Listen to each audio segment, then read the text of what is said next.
menjelaskan tentang kontribusi matematika dalam membentuk karakter dan moralitas generasi muda berlandaskan Pancasila. Yang pertama yaitu pengertian dari matematika, karakter, dan moralitas. Apa sih itu matematika? Secara bahasa, matematika berasal dari bahasa Yunani, yaitu matema yang berarti pengkajian, pembelajaran, dan ilmu pengetahuan.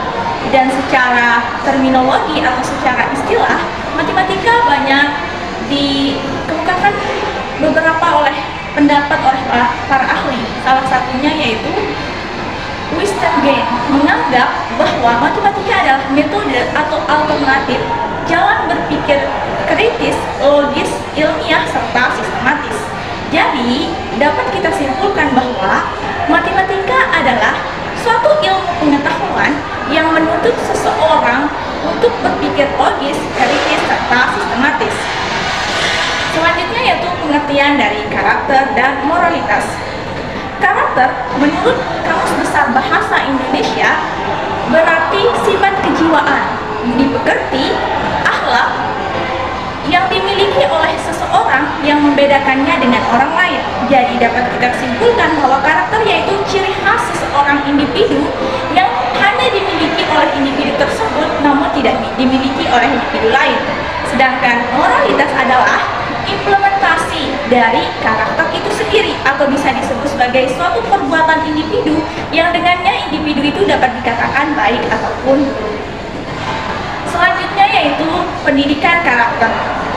Setelah kita mengetahui apa sih itu karakter, dapat kita tarik sebuah kesimpulan bahwa pendidikan karakter adalah suatu proses meningkatkan kualitas manusia melalui sifat kejiwaan, budi pekerti, dan moral dalam lingkungannya. Nah, pertanyaannya di sini, bagaimana sih proses pendidikan karakter tersebut? Proses pendidikan karakter harus berlandaskan totalitas dari psikologis dan totalitas dari sosio-kultural setiap individu, yang itu kaitannya dalam konteks keluarga, masyarakat, maupun satuan pendidikan. Nah, dalam hal ini, totalitas psikologis dan totalitas sosiokultural dapat dikelompokkan menjadi 4. Yang pertama yaitu olah hati, di mana sikap yang dapat menunjukkan hal tersebut yaitu seperti sifat beriman, bertakwa, jujur, amanah, dan lain sebagainya. Yang kedua yaitu olah pikir, yaitu sikap berpikir kritis, ilmiah, logis, kreatif, serta sistematis. Yang ketiga yaitu olahraga, di mana dengan bersikap bersih, sikap disiplin, sportif, tangguh, dan lain sebagainya. Dan yang terakhir atau yang keempat yaitu olah rasa, dapat diwujudkan dengan rasa ramah, rasa saling tolong menolong, hormat menghormati, atau sering disebut dengan toleransi.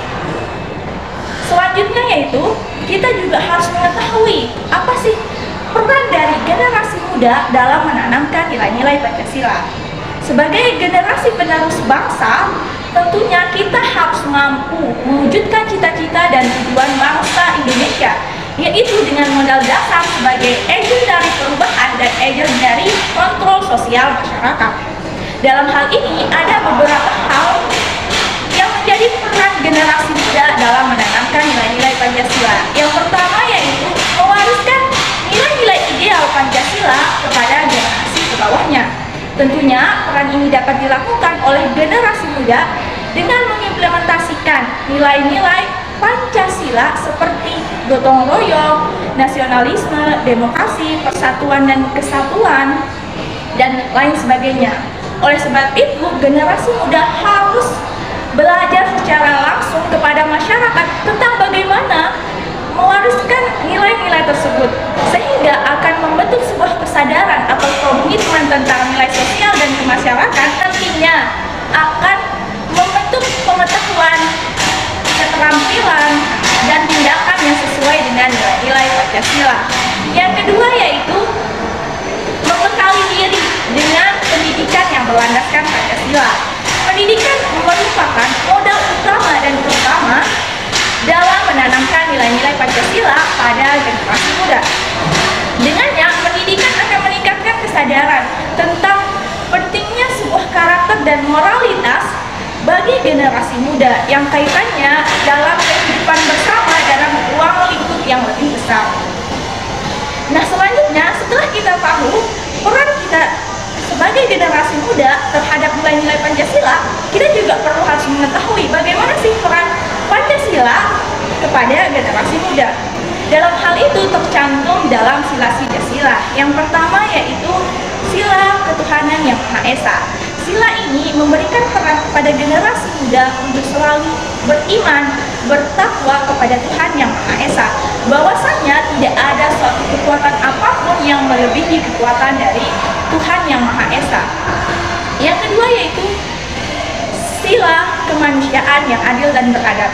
Sila ini memberikan acuan kepada generasi muda untuk selalu bertindak harus mempertimbangkan nilai-nilai dari sisi kemanusiaan. Yang ketiga yaitu nilai persatuan Indonesia, mengacu pada peran generasi muda untuk selalu memegang teguh nilai persatuan dan kesatuan. Dengan cara apa? Yaitu dengan cara toleransi atau saling menghargai. Yang keempat yaitu kerakyatan yang dipimpin oleh hikmat kebijaksanaan dalam permusyawaratan perwakilan. Nah, dalam sila keempat ini, Pancasila memberikan peran kepada generasi muda untuk selalu bersikap demokratis dan selalu mengutamakan musyawarah dan mufakat dalam mengambil sebuah keputusan. Dan yang terakhir atau sila kelima yaitu keadilan sosial bagi seluruh rakyat Indonesia. Nah, di sini sila ini memberikan peran kepada generasi muda untuk selalu menjunjung tinggi nilai keadilan sosial untuk masyarakat Indonesia. Dalam hal ini, jika terjadi ketidakadilan sosial dalam masyarakat, kita sebagai generasi muda harus menjadi garda terdepan untuk menghentaskan ketidakadilan tersebut. Nah, yang terakhir yaitu bagaimana sih kontribusi matematika dalam membentuk karakter dan moralitas generasi muda berlandaskan Pancasila.